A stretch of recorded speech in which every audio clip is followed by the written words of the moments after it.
Olá, eu sou o Ivan Lima e eu vou contar para você mais um fato misterioso que envolve morte, suspense e perguntas sem respostas. Confesso que a história de hoje tem alguma coisa de diferente, mas não muito extravagante. Na verdade, são sutilezas que fazem o caso ser ainda mais intrigante, algo comum quando tratamos de fatos reais. Muitas vezes, a realidade é mais difícil de compreender do que a fantasia mais elaborada que nossa imaginação é capaz de criar. Preste bem atenção no que eu vou contar. Tudo aconteceu em uma região distante. Imagine um lugar marcado por um passado sombrio, onde a solidão e o frio das montanhas escondem segredos perturbadores. Estou falando de Stanley, um vale que fica na saída da cidade de Bergen, na região costeira da Noruega. A história, pelo menos a parte que nós conhecemos, começou lá pelo dia 29 do mês de novembro, no ano de 1970. Uma menina de 12 anos passava pelo lugar com sua irmã mais velha e com seu pai, quando de repente se deparou com um corpo carbonizado quase por inteiro. O cadáver era de uma mulher desconhecida. Ninguém se declarou como parente ou conhecido da vítima e não havia sido registrado nenhum caso de pessoa desaparecida que se encaixasse com as características do corpo. Em resumo, ninguém na região conhecia essa mulher e nenhum vestígio deixado no lugar era capaz de fornecer algum tipo de identificação. A descoberta do corpo foi só o início de uma série de fatos impressionantes e de perguntas sem respostas. O seu final permanece em aberto até os dias de hoje, viu? O local é conhecido por sua beleza natural, cercado por formações rochosas e pelo frio das montanhas. O Vale de Stanley possui uma paisagem bucólica. É quase, como é que eu diria, um refúgio para seus visitantes. Só que devido ao fato trágico, os habitantes da região batizaram o lugar com o nome Vale da Morte. Esse nome assustador tem origens muito antigas, que precedem a história que eu vou contar hoje.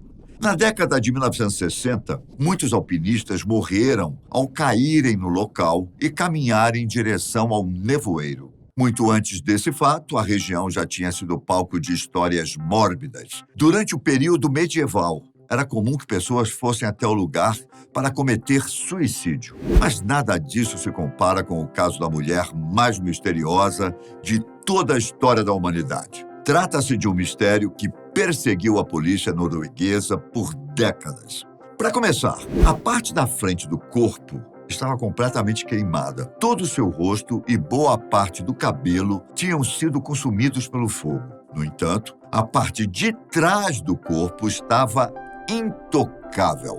É como se ela tivesse sido arrastada contra as chamas. O corpo foi encontrado com as costas viradas para cima, deitado entre as pedras e com os braços rígidos em uma posição de luta, como a de um boxeador. Em um primeiro momento, você pode pensar que talvez a vítima tenha lutado com alguém ou resistido a algum ataque antes de ser queimada. Porém, a verdade é que essa posição é muito comum em corpos carbonizados, porque o calor faz os músculos e a pele se deformarem, como se estivessem atrofiados. O mais curioso é que os investigadores encontraram joias, relógios, um guarda-chuva quebrado e garrafas sem rótulos que estavam espalhados em volta do corpo. A impressão inicial era que eles tinham sido colocados ali propositalmente, como se o intuito fosse compor uma cena de crime. Ela não usava nenhum desses objetos. As suas roupas foram totalmente queimadas junto com seu corpo.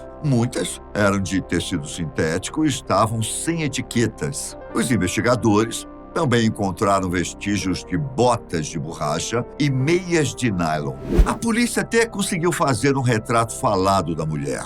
Provavelmente, ela teria entre 25 e 40 anos de idade, com mais ou menos 1,64 m de altura, os olhos e cabelos castanhos. Mas apenas isso, nenhum outro tipo de identificação. Alguns dias depois, a polícia descobriu 2 malas no departamento de bagagens na estação de trem de Bergen. Em uma delas, foi encontrada uma impressão digital que coincidiu com a da mulher misteriosa.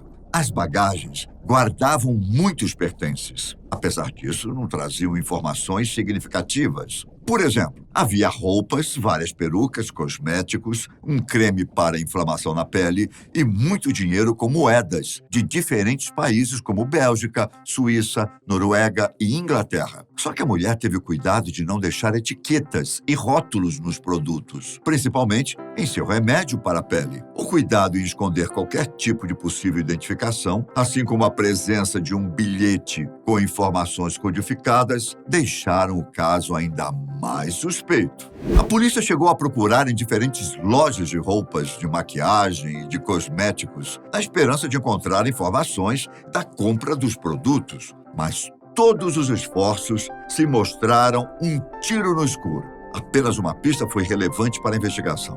Dentre os objetos encontrados nas malas, havia uma sacola de uma loja de sapatos na cidade de Stavanger, próxima da região. Imediatamente, os investigadores foram até a loja e, finalmente, tiveram uma descoberta significativa. O filho do proprietário da loja relatou ter vendido botas de borracha para uma mulher de cabelos curtos, elegante e muito bem vestida. As botas eram as mesmas que a misteriosa mulher usava quando morreu. O vendedor lembrava ainda que a mulher exalava um cheiro forte de alho, que falava inglês, apesar de ter um sotaque estranho. E o que mais tinha chamado a atenção era a demora fora do normal para escolher as botas. Com a descrição dada pelo atendente da loja, a polícia conseguiu fazer um perfil e encontrar o registro de uma mulher com as mesmas características em um hotel nas proximidades de Sdalen, onde ela se registrou com o nome de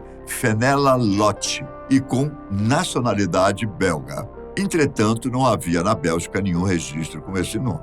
No hotel, a mulher foi descrita por todos que a viram como uma pessoa elegante, bem vestida e culta. Ela se comunicava por meio de vários idiomas, como inglês, francês e flamengo. Além disso, o passaporte que Fenella tinha apresentado em seu registro no hotel era falso, assim como os outros documentos que ela forneceu em outros hotéis rastreados pela polícia. Disseram também que seu comportamento não era muito normal. Fenella estava sempre sozinha, pagava todas as suas despesas com dinheiro, mesmo em casos de quantias muito altas. Sem contar que a mulher tinha o hábito de se mudar várias vezes de quarto antes de ir para um novo hotel. Finalmente, quando a polícia conseguiu decifrar as anotações em código encontradas nos pertences da misteriosa mulher, a decepção tomou conta da investigação. Os códigos traziam informações que os investigadores já possuíam. Tratava-se de um simples roteiro de viagem escrito em forma de taquigrafia.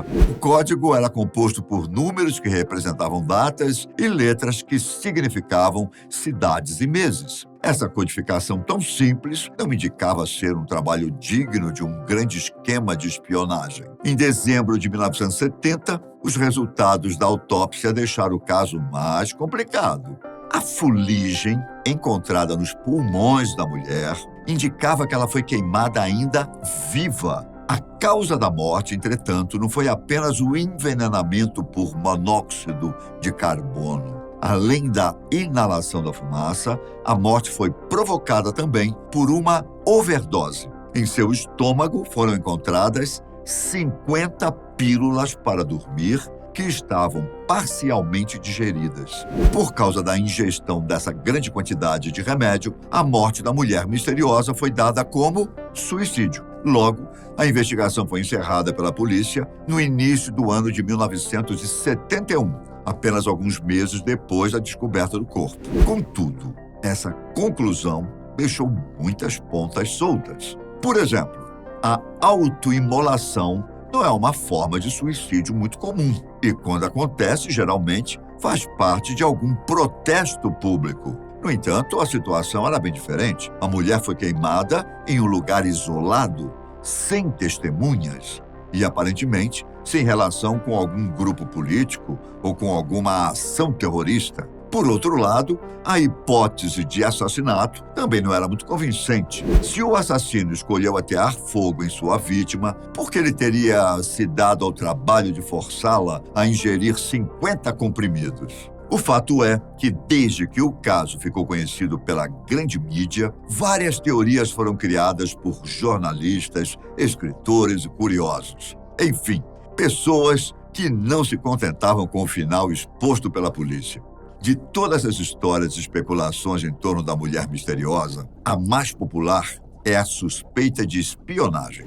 Com certeza, quando eu comecei a contar as descobertas das investigações, você deve ter imaginado algo do tipo, não é mesmo? Afinal de contas, a nossa personagem assumiu várias identidades, escondeu e falsificou informações pessoais, não era conhecida por ninguém e se mudava com frequência.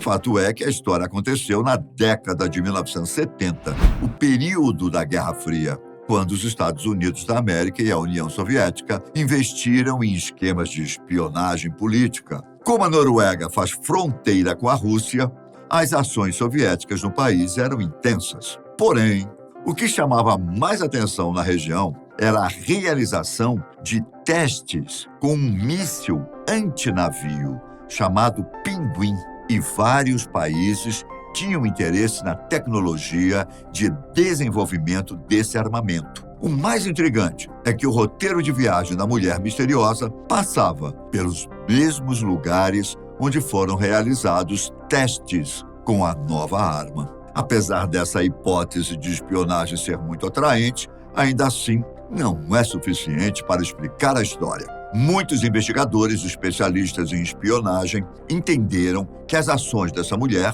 não correspondem com o perfil de uma espiã profissional. Por exemplo, se a mulher de Stalin foi uma espiã, por que mudou tanto de identidade e de moradia? Por que ela se preocupava em arrancar as etiquetas das roupas e os rótulos dos produtos? Mais intrigante ainda, por que não se misturou entre os moradores da região para se passar por uma pessoa comum? Outras hipóteses também foram levantadas. Algumas pessoas chegaram a imaginar que a mulher poderia ser uma amante ou acompanhante de homens poderosos. Isso justificaria a hospedagem em diversos hotéis e o uso de tantos nomes falsos. Além disso, algumas pessoas relataram ter visto a mulher acompanhada por alguns homens. Em outra situação, uma testemunha afirmou ter visto a mulher ser escoltada por 2 homens que pareciam ser seguranças. O problema é que não existem provas suficientes para sustentar essa teoria, nem as outras que surgiram, como as de que a mulher de Stalin poderia ser uma contrabandista de arte ou até mesmo estar envolvida com alguma organização criminosa. Outras pessoas chegaram a pensar que os vestígios dessa mulher indicam um caso de distúrbio psiquiátrico. Uma hipótese era de que ela poderia ter mania de perseguição e acreditar que, de fato, fazia parte de alguma missão secreta. Isso explicaria o uso de nomes falsos, as mudanças de hotéis e a mania de tirar os rótulos e etiquetas dos objetos. Essa versão explicaria, inclusive, o suicídio trágico, que pode sugerir uma obsessão, uma tentativa de reduzir a cinzas uma personalidade múltipla e, ao mesmo tempo, incompleta. Mas essa também não é uma teoria consistente. Afinal, se fosse apenas um desvio de comportamento, por que não apareceram parentes ou conhecidos dessa mulher? Além do mais, a quantidade de dinheiro que ela gastou sugere que houve um grande investimento em suas viagens. Os testemunhos de suas conversas com homens diferentes e suspeitos também contradizem a ideia de um distúrbio mental. É como se os indícios que conseguimos até hoje não fizessem nenhum sentido. Depois de muitos anos, a história foi sendo esquecida pelo público. Evidentemente, não foi esquecida pela polícia norueguesa, que guarda até hoje um álbum com fotografias e registros do caso, na esperança de encontrar algum familiar da mulher misteriosa. Harald Osland foi um dos policiais que resistiu em fechar o caso com tantas lacunas abertas e que guardou vários documentos da investigação. Um tempo depois, seu filho, Thor Osland, escreveu um livro sobre o caso, A Mulher Isdal, Morte no Vale de Gelo. Muitos outros romances policiais também foram escritos inspirados nesse fato misterioso. Quando imaginávamos que nada mais seria descoberto, no ano de 2016, a história da mulher de Stalin veio novamente a público. Um pesquisador encontrou, em um hospital universitário forense, a mandíbula da mulher de Isdalen, que tinha se perdido depois de tantos anos. As características peculiares da sua arcada dentária já eram conhecidas, como a presença de alguns dentes de ouro. O mais importante da recente descoberta é que, ao encontrar a mandíbula, as investigações foram abertas novamente e agora contam com tecnologias de investigação forense muito mais avançadas. Por meio da análise de isótopos dos dentes, por exemplo, é possível identificar o tipo de água e de comida ingeridas pela mulher. A combinação das análises da mandíbula com os testes de DNA nas amostras de tecido que foram preservadas podem trazer novos avanços na investigação. Quem sabe, um dia esse grande mistério não será solucionado. Será que um dia descobriremos quem é a mulher de Isdalen? Por que teve uma morte tão trágica, hein? E, principalmente, por que mudou tanto de identidade? Eu vou ficar de olho nessa história. E, ao sinal de qualquer novidade, pode ter certeza que estarei pronto para contar. Ou talvez, o melhor é que o final permaneça em aberto, deixando margem para que possamos imaginar inúmeras histórias. Afinal, o que eu mais gosto de fazer é contar uma boa história, não é? Fiquem com Deus e até o próximo mistério. Tchau!